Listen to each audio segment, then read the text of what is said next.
Boa tarde. Aqui é o líder do grupo do GT10, da matéria de História da Educação, do professor Rodrigo Magalhães, e ficamos responsáveis para fazer um trabalho a respeito do capítulo 10 do livro da História da Educação e da Pedagogia Geral e Brasil, da Maria Lúcia de Arruda Aranha. É a terceira edição da editora Moderna.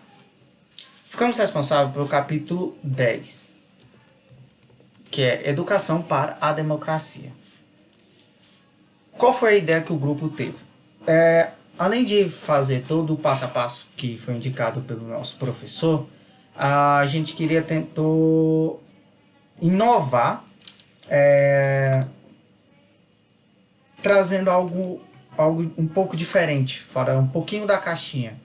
Não é algo inovador, nossa, que mudança, mas é algo que fez com que a metodologia de trabalho fosse um pouquinho diferente do comum. O que foi? No terceiro produto, a gente era responsável por gravar um vídeo, procurando algum artigo, algum texto, para comparar para ideias que defendam o que o autor disse ou que seja contrário ao do autor, para a gente poder abrir um leque maior de discussões, apresentar fatores. E o que pensamos foi o seguinte: como cada um, quando você lê um capítulo desse, você tem um entendimento diferente, você capta as ideias diferentes, ideias novas. Uns têm facilidade em certa parte do capítulo, outros terão outras facilidades em outras partes do capítulo. Então, o que cada componente do grupo fez, cada um escolheu um artigo ao seu ponto de vista que achou melhor para trabalhar e trouxe para juntar, fazer sua comparação ou sua diferença de pensamentos em relação à autora Arruda, para poder trazer para vocês 3 pontos de vista, 3 partes diferentes do mesmo capítulo, porque o capítulo ele abrange muitas teorias filosóficas, sociológicas e educacionais. Então, para caso a gente fosse falar de cada um, ficaria algo que, sério mesmo, não daria para falar em 40, 50 minutos, seriam muitas horas.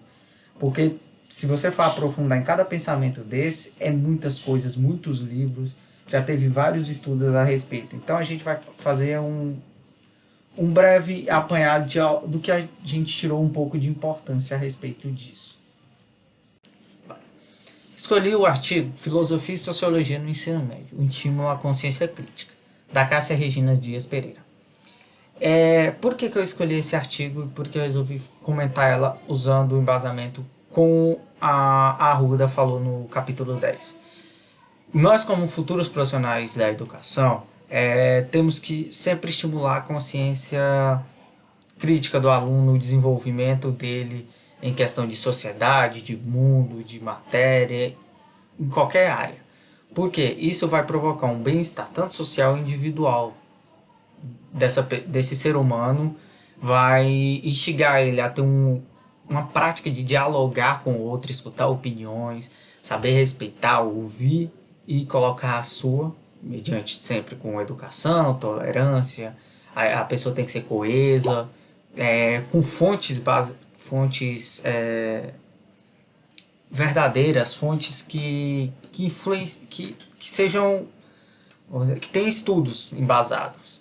E com isso, para que a sociedade, logo, por exemplo, daqui 20 anos, daqui uns 4 anos, 3 anos, a gente são formadores já de consciência crítica, de estimular a consciência crítica dos alunos. Então, teremos que, daqui 20 anos, colher os frutos que esses futuros profissionais que estarão já no mercado de trabalho já tenham um engajamento melhor na sociedade, serão pessoas que façam com que o seu meio ali cresça e que o meio e os outros meios que englobam ele cresçam também, que transformem a sociedade, que é assim que a gente começa, devagar, atingindo certas áreas para que toda nossa região ali, nossa sociedade em volta, seja afetada. Como somos profissionais, mas eu sou professor de matemática, não tem como eu estimular a consciência crítica dos alunos, porque aquela fórmula matemática já está pronta. A gente só pega, coloca os valores lá e pronto, já achamos o resultado. Acabou. Para que eu vou estimular a consciência crítica do aluno?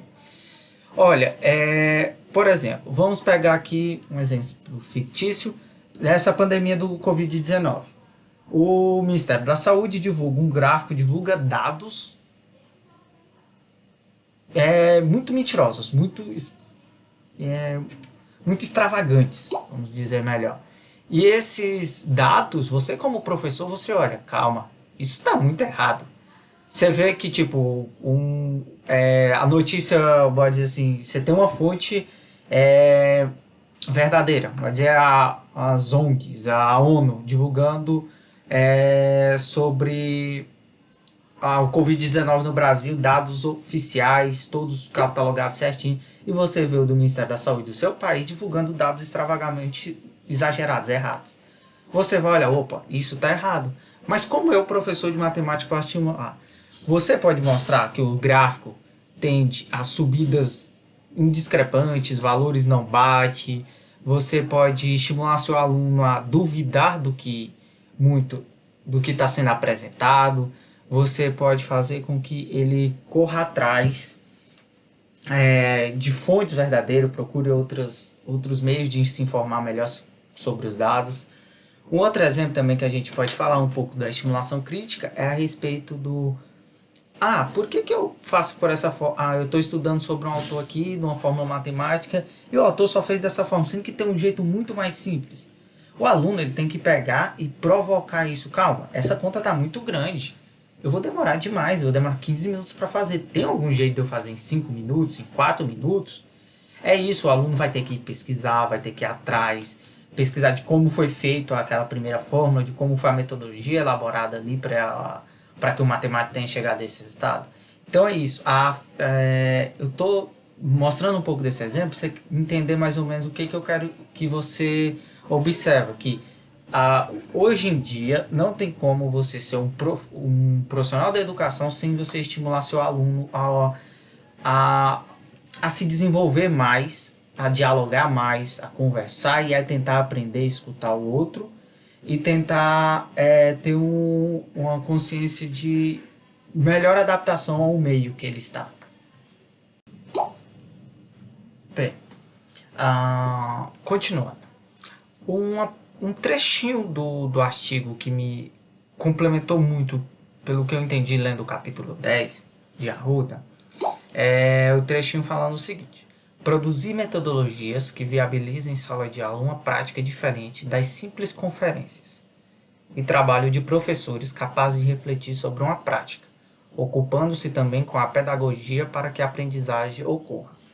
Nesse capítulo a gente vê N pedagogias, a gente vai até mostrar para vocês um pouco do que apresenta. São mais ou menos 15 pedagogias diferentes que a Arruda cita brevemente. Algumas ele aprofunda mais, outras ele prefere só falar mais ou menos o que é a base dele. Temos desde positivismo, fenomenologia, temos o pragmatismo. Então a gente vê que existe muitas metodologias de pedagogia diferentes para podermos embasar em nossa sala de aula, para poder provocar que o aluno seja capaz de refletir, seja capaz de praticar certas situações, que a gente possa entender melhor. Pelo que eu estou vendo na formação de professores, a gente vê muitos autores famosos, muitas filosofias diferentes implementadas. E quando a gente para lembrar um pouco do nosso ensino na época do colégio, a gente vê que todas essas psicologias, essas pedagogias abordadas, teorias pedagógicas abordadas por Arruda, no capítulo 10, você tem sempre um pouco delas na sua formação. Você teve a parte de separar o individual com o coletivo, você tem a parte de desenvolver seu pensamento, de ter atividades e o professor te vindo te auxiliar, só te orientando, deixando que você se desenvolva só.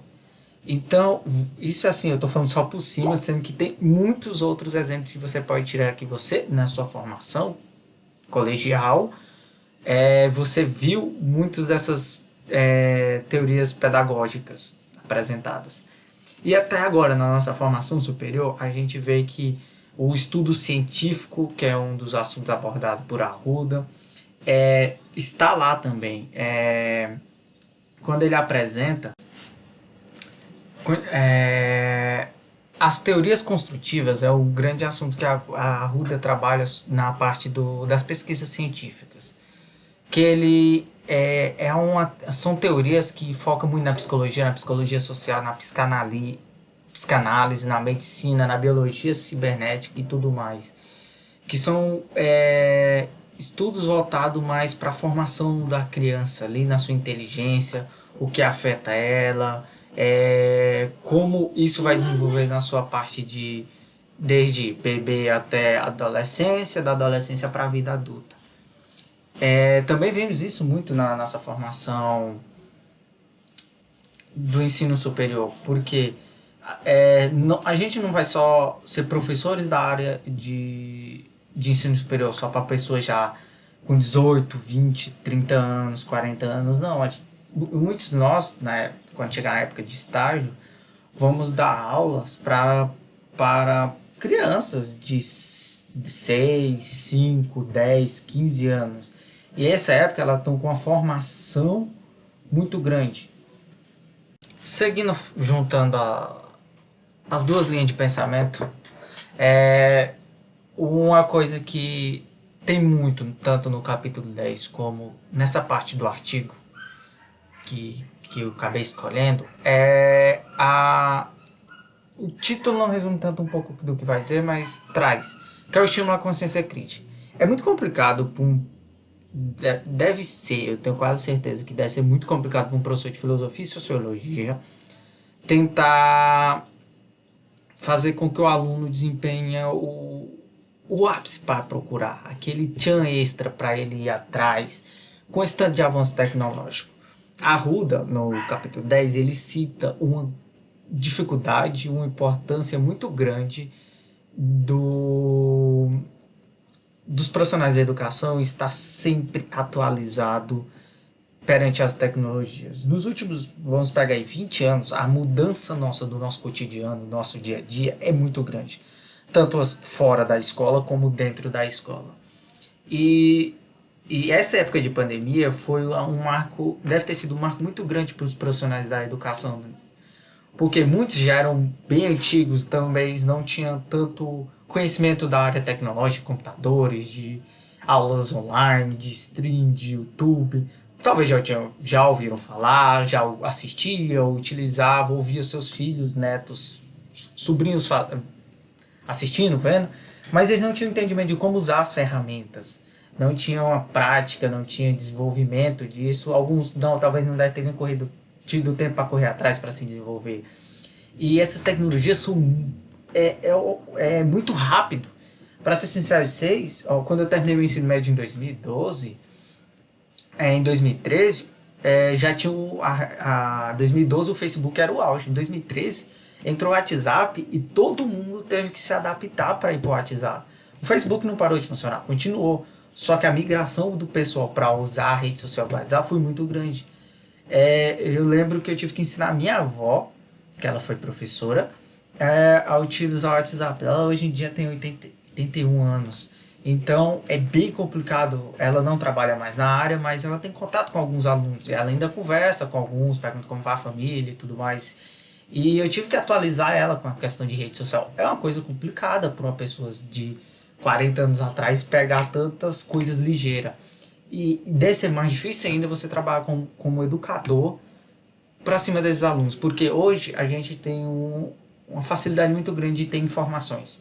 Você entra aqui no Google e pesquisa sobre qualquer coisa, você acha N opiniões de várias pessoas que talvez não tenham nem estudo nenhum na área, ou de pessoas que estudam na área que você talvez nem conhecia. E isso te traz muitas opções de uma mesma linha de pensamento. Ou de várias outras linhas de pensamento. Então você tem um leque de informações muito grande. Como é que você vai saber filtrar isso? O professor, ele nesse caso, ele teria que filtrar um pouco as informações para repassar para os alunos, porque e também instigar, porque muitas vezes você como professor, você vai chegar para expor um tema na sala de aula para discutir, para conversar, para dialogar com ele, e um aluno lá chega com 10 mil teorias diferentes, 10 exposições diferentes sobre o mesmo tema, explicando tal, você fica impressionado. Como assim? Tipo, um aluno que talvez não fazia nem feição para desenvolver essa habilidade, só que com a facilidade dessas tantas informações, você trabalhar, você desenvolver elas se torna um pouco mais complicada. Por isso que falo que todos os profissionais têm que se manter atualizado o tempo todo. É algo que é bem complicado. E você também tem que relacionar a sua vida prática com a sua vida, com a vida escolar, com sua parte de aprendizagem na escola. Para um aluno, para um professor, para juntar essas duas funções, para que o aluno entenda mais fácil, mais ligeiro, para que seja permitido um conhecimento organizado, necessita de um bom tempo e um bom trabalho didático em cima disso. E também não temos como fugir do homem político, que é a parte que ele cita aqui. Porque se você vê no capítulo 10 de Arruda, ele dá a base entrando sobre os conflitos do século XXI. Todos os conflitos principais que teve no mundo, desde a Primeira Guerra Mundial, crise de 1929 nos Estados Unidos, que afetou a economia mundial todinha, Segunda Guerra Mundial, Revolução Russa e por aí vai. Ele mostra que a política está junto com a educação, que mesmo com o desenvolvimento da educação de um país, acontece coisas inimagináveis, tipo coisas que hoje a gente pode falar como tosca, como algo que tipo, nossa, isso nunca deveria ter acontecido. Um exemplo bem simples que a Arruda até cita é a escola de Frankfurt, que ele até levanta um questionamento muito pertinente, que é como uma sociedade tão moderna, tão intelectual, que era a Alemanha naquela época, se deixou tomar por Adolfo Hitler. Como que Adolfo Hitler chegou ao poder, teve a fundação do nazismo e aconteceu aquela tragédia toda com pessoas judeus, negros e tudo mais, mas principalmente ao pessoal judeu. Então ele levanta esse questionamento, porque como é que pessoas tão inteligentes na época, uma sociedade tão desenvolvida ali, com um senso crítico para aquela época muito alto, se deixou levar por um cara que não tinha nem formação assim, intelectual muito grande, mas que ele domou uma nação toda. Então, nós como profissionais e como alunos também, temos que ter muita consciência disso, temos que ficar muito esperto, porque quando a gente desenvolve a consciência crítica, a gente cria também pessoas que tendem a lutar pelo que é certo, pelo que é coerente, pelo que é justo para todos. Que ele não vai pensar só no individual, que ele vai pensar também na coletividade.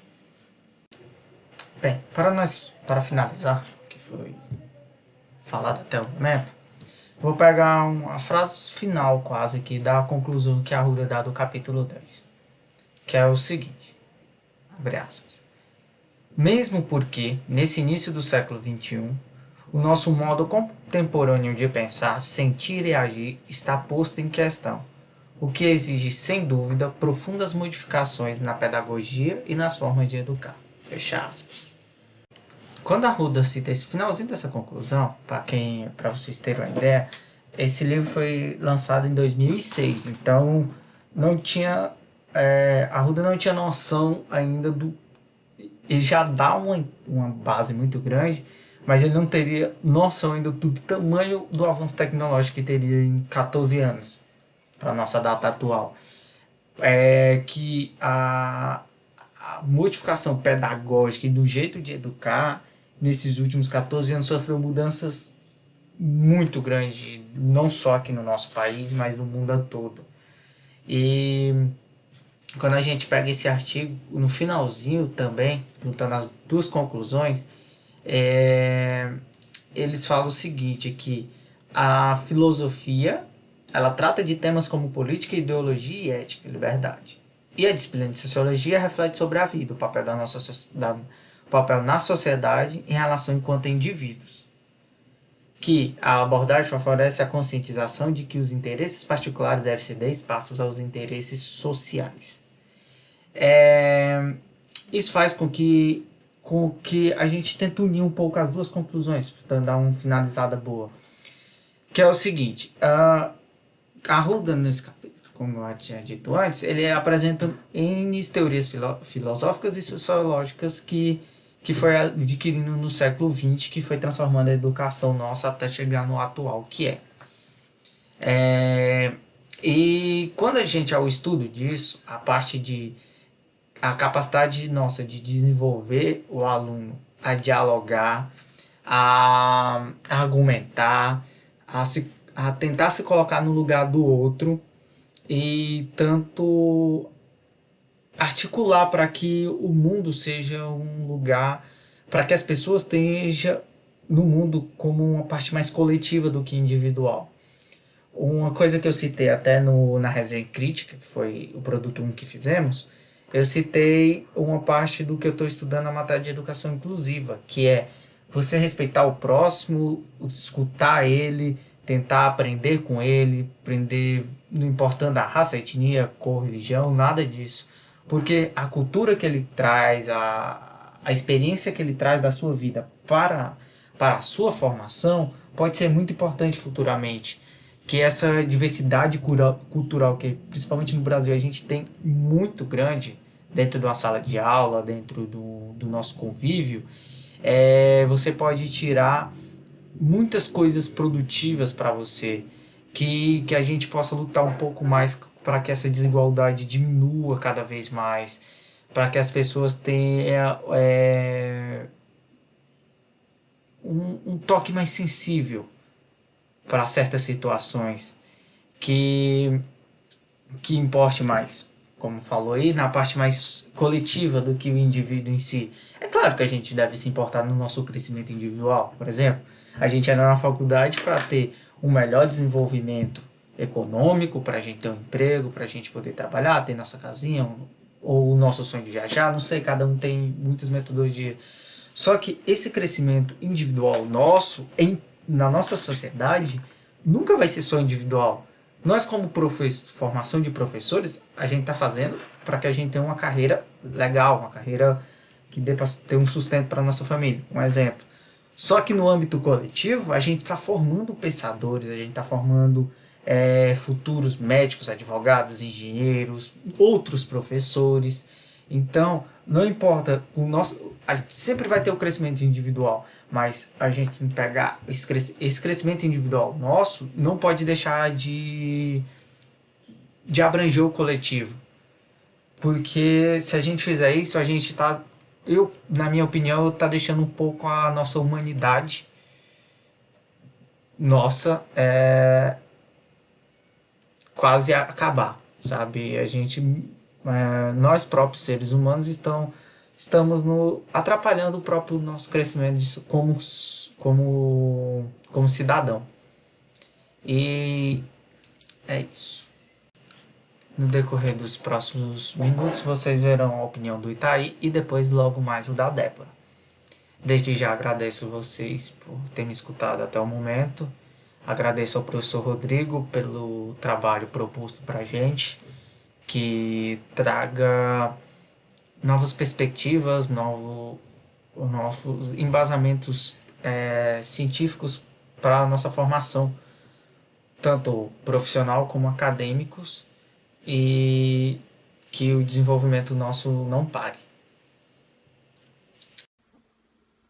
Olá pessoal, meu nome é Itaí José, eu sou do curso de Matemática, segundo período, e nosso grupo é sobre o capítulo 10, que é sobre educação da democracia, né?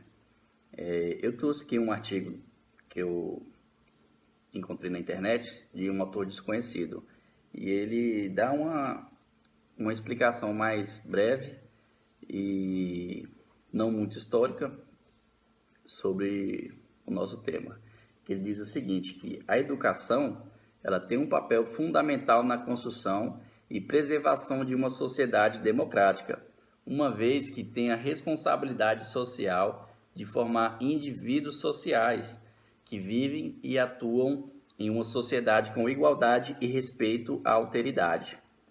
Mas o que é democracia?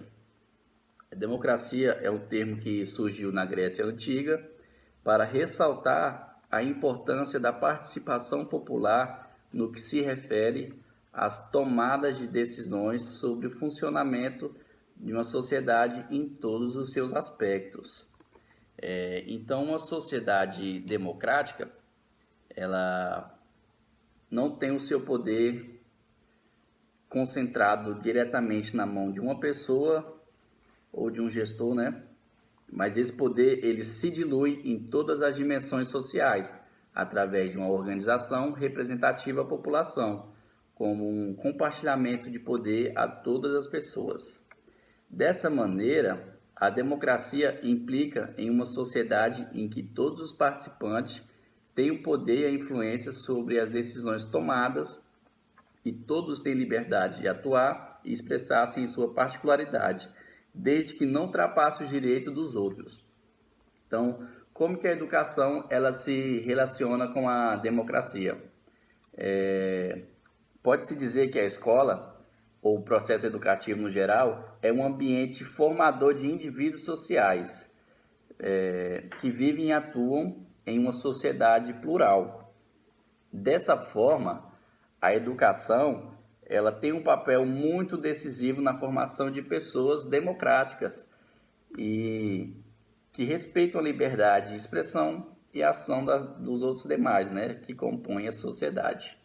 Então, esse ambiente educacional, ele se relaciona com a democracia, estabelecendo em si políticas a serem aplicadas em situações sociais que são capazes de condicionar uma melhoria de vida a todos esses presentes. Como um espaço democrático, a escola ela se relaciona com a democracia de forma a criar um espaço de convivência e representatividade de todas as partes e de todas as singularidades de cada um dos que a frequentam. Por isso que a escola ela é muito importante, assim, é um meio social que desde quando a criança chega, ela conhece outras pessoas de diferentes religiões, pensamentos políticos diferentes, criações diferentes. Então, isso aí é uma democracia excelente, um aprendizado excelente para as crianças. Então, vamos lá. Pode-se dizer que a escola é um dos principais meios da sociedade de formação de cidadãos democráticos, né? Então, como que a gente exerce uma boa democracia educacional? O exercício de uma boa democracia, ela se inicia na descentralização de poderes e interesses. No ambiente educacional, essa descentralização expressa-se na diluição da figura hierárquica como definidora de leis e regras, mas na construção desse código de conduta e construção de grades escolares por meio de participação de todos os envolvidos através da representatividade de suas necessidades e interesses. Então, em uma educação democrática, o processo de ensino e aprendizado ele vai além de uma mera transmissão de informações e chega a uma perspectiva construtiva e plural, em que todo conhecimento é construído na situação de comunicação entre professores e aluno e todas as demais composições escolares. Então, no exercício da sua cidadania, o indivíduo primeiramente tem consciência de que vive em uma sociedade plural em que todos têm os mesmos direitos e deveres que ele. Também tem consciência de que suas ações têm implicações diretas e indiretas e que essas devem ser elucidadas. Então, assim, a nossa autora, ela traz um ponto de vista agora mais histórico, né? Com uma base mais científica. Ela conclui esse capítulo que diz o seguinte, que é muito difícil fazer uma síntese da educação nesse âmbito assim, democrático, na construção da educação desde assim, né, o mundo contemporâneo, a partir da Revolução Francesa. Que é muito difícil fazer essa síntese da educação democrática e da pedagogia nesse mundo que a gente vive, contemporâneo, porque foi um período marcado por muitas transformações intensas que nos envolvem em ambiguidades e contradições. Se nós formos observar a introdução do contexto histórico deste capítulo, poderemos constatar as vertiginosas mudanças econômicas, políticas e morais que sacudiram o nosso tempo, né? Deram uma bagunçada. Também nós vimos as revoluções que implantaram o socialismo e também a sua derrocada, né? O socialismo não deu certo, nunca vai dar. Sem que a gente pudesse, ao mesmo tempo, aplaudir o liberalismo como mentor de um plano capaz de democratizar a sociedade, inclusive a educação. Mais ainda, o capitalismo fortaleceu-se com o recrudescimento do ideal neoliberal e o processo de globalização. Desse modo, as promessas feitas no século XIX para a implantação de uma escola pública, única e universal, elas não se cumpriram de fato. Não deu certo. Ao contrário, persiste o risco da educação ficar atrelada aos interesses do capital. Então, teria indivíduos pouco críticos para exercerem suas funções no mercado de trabalho. E para complementar, ela diz que esse modelo da escola tradicional passou por inúmeras críticas, desde a escola nova até as mais contemporâneas teorias. No entanto, além das tentativas de mudanças metodológicas no século XXI, o nosso modo contemporâneo de pensar, sentir e agir está posto em questão, o que exige, sem sombra de dúvida, uma profunda modificação na pedagogia e nas formas de educar. Boa noite, meu nome é Débora e eu vou falar um pouco hoje sobre educação diretiva e educação não diretiva. A priori, eu gostaria de contextualizá-los a respeito de onde é estudado a educação diretiva e a não diretiva. Esses tipos de educação são estudados no conteúdo dentro da pedagogia, que nós chamamos de tendências pedagógicas. Essas tendências pedagógicas são divididas em duas linhagens, a liberal e a progressista. Nós vamos estudar em cima da linhagem liberal. A linhagem liberal tem algumas correntes, a tradicional, a renovada, a tecnicista e a renovada não diretiva. O nosso foco hoje vai ser a educação não diretiva. Mas, quando a gente pensa em não diretiva, a primeira coisa que vem na nossa cabeça é: se existe uma educação não diretiva, é porque existe uma educação diretiva, certo? Então, é muito importante que nós estudemos a diferença entre uma educação diretiva e uma educação não diretiva. Então, primeiramente, o que é a educação diretiva? A educação diretiva é aquele tipo de ensino em que o professor ele é considerado a autoridade máxima dentro da sala de aula. O professor ele é considerado o detentor e guardião do conhecimento e da sabedoria que ali vai ser empregado. Segundo, também é muito importante que quando a gente está trabalhando em cima de educação diretiva, um dos principais estudiosos é John Locke. John Locke com o famoso estudo a respeito da tábula rasa. Para ele, nós somos tábulas rasas que, ao decorrer da nossa existência, nós seremos preenchidas com as nossas experiências, com as nossas vivências e com os nossos aprendizagens. Para a educação diretiva, o aluno é essa tábula rasa. Para a educação diretiva, o aluno ele chega sem nenhum conhecimento agregado, ele chega sem nenhuma sabedoria, sem nada. E cabe ao professor preencher a tábula rasa. Ok. Já a educação não diretiva, se por um lado a educação diretiva, o professor é a autoridade máxima, por outro lado a educação não diretiva tem o foco o aluno, o aprendizado do aluno. Se por um lado na educação diretiva os alunos são tábulas rasas, na educação não diretiva existe um estudo a priorístico. O que significa isso? Significa que a educação não diretiva já leva em conta que quando o aluno chega na sala de aula, quando o aluno chega numa convivência escolar, quando o aluno chega para ter um contato com o professor, o aluno já tem um histórico, o aluno já tem conhecimentos agregados, porque a escola não é o primeiro contato social dele. O aluno, ele já tem conhecimentos, ele já tem interesses moldados, ele não é uma tábula rasa. E fora isso, quando a gente pensa em educação diretiva, existe uma relação de professor-aluno, segundo o Fernando Becker, que é a mesma de sujeito-objeto. O que é que isso significa? Que o sujeito, professor, detentor do conhecimento, vai trabalhar em cima e moldar o objeto aluno, tábula rasa, sem nenhum conhecimento agregado. Já na educação não diretiva é o contrário. Fernando Becker fala que na educação não diretiva o professor é o objeto e o aluno é o sujeito. Isso significa, quando a gente pensa em sujeito de uma oração é o foco daquela oração.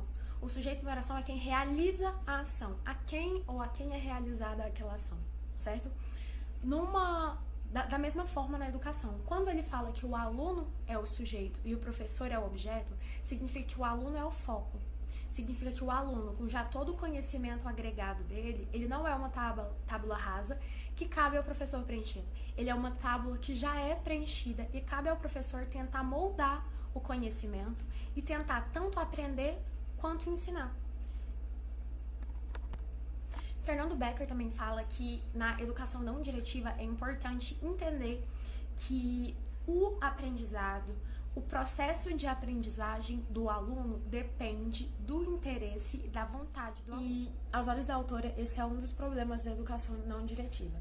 Porque se para a educação não diretiva o aprendizado depende do interesse e vontade do aluno, para a autora, esse interesse e vontade é simplesmente fruto do meio que a criança vive. Isso nos remete a quem? Ao filósofo Rousseau, que fala que o homem ele é fruto do meio que ele está inserido. Então, a autora pensa da seguinte forma: um filho de um médico, um filho de um engenheiro, um filho de um professor não vai ter as mesmas vontades, os mesmos interesses que, por exemplo, um filho de um cozinheiro, um filho de um auxiliar de limpeza teria. Porque o meio que eles estão inseridos é diferente, as vontades são diferentes. Quando a gente está falando em pedagogia não diretiva, a gente está falando da pedagogia de Neio.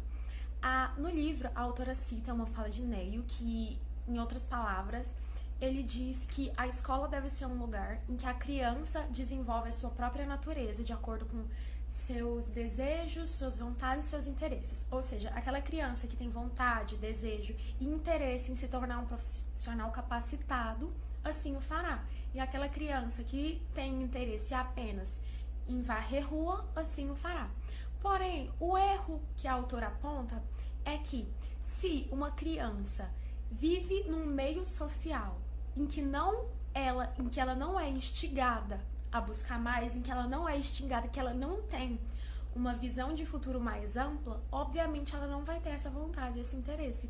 Então é importante a gente pensar, quando fala em educação não diretiva, é importante a gente adequar as vontades e interesses dessa criança no porquê ela tem essas vontades e interesses, fazê-la entender as limitações, o porquê das limitações dos interesses dela. O que nós podemos concluir? Nós podemos concluir que, segundo a autora, existem erros em ambas as diretrizes, tanto na pedagogia diretiva quanto na pedagogia não diretiva. O que significa?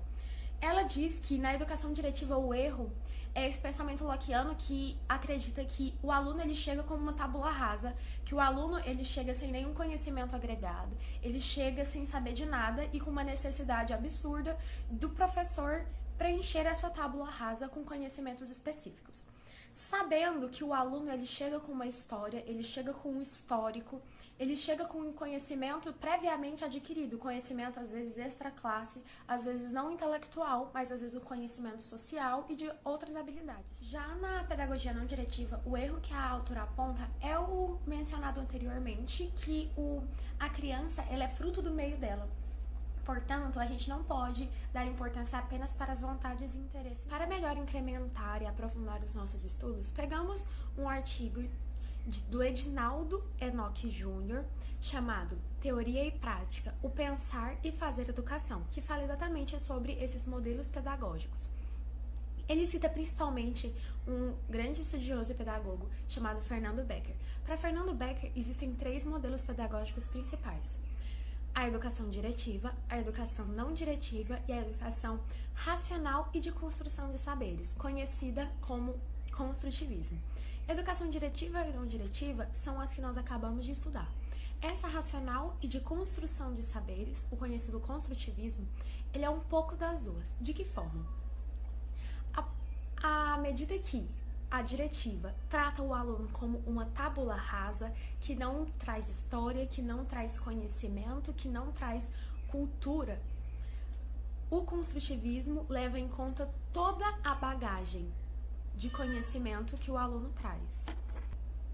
E à medida que a não diretiva age de forma a deixar um espaço, a dar liberdade para o aluno, procurar o professor à medida de suas vontades e interesses, o construtivismo dá flexibilidade para o professor e o aluno tanto aprenderem quanto ensinarem um ao outro, de maneira que o aluno usa de seus conhecimentos prévios para complementar os conhecimentos específicos que o professor vai dar, e o professor tem que aprender a moldar os seus conhecimentos específicos aos conhecimentos prévios do aluno, de modo que aqueles alunos que não têm bagagem cultural ou social não fiquem impedidos. Essa liberdade proporciona que aqueles alunos que não têm essa bagagem cultural, essa bagagem social, e que, portanto, não saberiam, às vezes, nem o que procurar ou o que buscar do professor que estaria à disposição, segundo a educação não diretiva, o construtivismo, essa liberdade vai fazer com que o professor e o aluno consigam flexibilizar os seus conhecimentos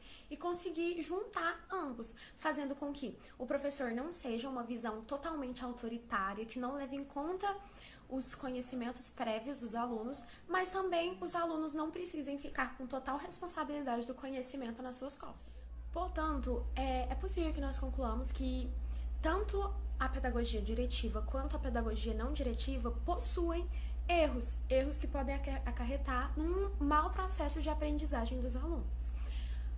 E, além disso, também podemos concluir que o construtivismo, ele pega um pouco da base da educação diretiva e um pouco da base da educação não diretiva, atribuindo ao aluno e ao professor uma liberdade e uma flexibilidade que eu não encontraria nem na pedagogia diretiva, nem na educação não diretiva.